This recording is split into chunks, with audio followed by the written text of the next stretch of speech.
What's up, artists? Today we're going to keep working on our jellyfish buddies. Last time we were here, we made the hood or the bell of our jellyfish, so that's his body. Today we're going to be working on the tentacles and the oral arms. To do this, we are going to need a few things. We are going to need coffee filters, some markers in different colors than what I colored the body, so I'm picking other colors, and I'm going to eventually need some water and a brush. So let's get started. The very first thing that I'm going to do with my coffee filter is I'm going to flip it over and lay it flat so it's easy for me to color on, whichever direction works. Now, you're not going to get it perfect. That's okay. What we're going to do is we're going to add color with the markers. We'll make sure that we get nice thick lines. If your marker seems like it's running out of ink, like this one is, please pick a different one. You want some really dark colored markers. Ooh, see, that one's better. So I'm just going to color my entire coffee filter. I can use a variety of different lines and colors. I'm going to go ahead and color this whole thing real quick.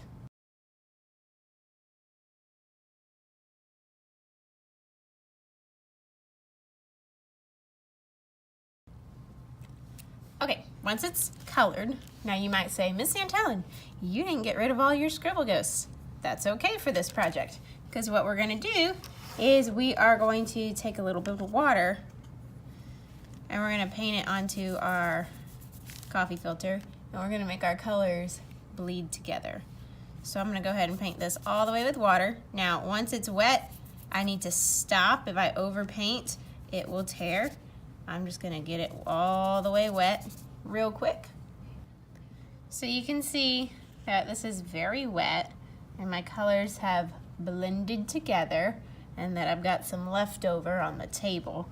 What I'm going to do is I'm going to pick this up, I'm going to put it somewhere to dry, and I'm going to wipe off my table and show you what's next. Okay, the coffee filter I just colored, those are going to become the tentacles, but I have to wait for it to dry before I cut it into tentacles. However, my oral arms are white, so I can go ahead and cut this one. What we are going to do is we are going to cut in a spiral to create our oral arms. So what I'm going to do is I'm going to start from one edge and I'm going to start to cut in a circle shape, but I'm never going to cut anything off. I'm just going to keep going in a circle all the way around. My scissors are never going to come through and cut all the way through, and my hand is just slowly spinning this around. Gotta be very careful with what I'm doing to make sure that I'm not accidentally cutting through anything.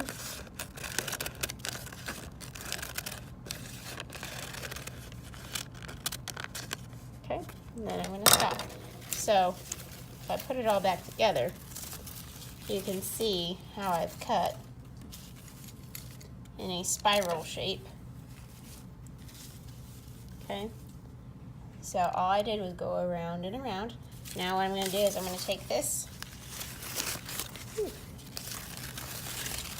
and I'm going to cut off this very end part.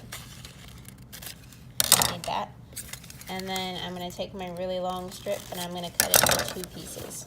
So now I've got 2 pieces to make the oral arms to go onto my jellyfish. To attach my oral arms to my jellyfish, what I'm going to do is I'm going to take my 2 arms, I'm going to find an end piece, I'm going to put them together, and then on the inside of my bowl, I'm going to stick the oral arms right down in the middle. I'm going to take a piece of tape. I'm going to put the piece of tape there. Now I've got the arms on my jellyfish. So this is what your jellyfish will look like when your oral arms are attached. They hang down from the middle. Next, we're going to attach the tentacles.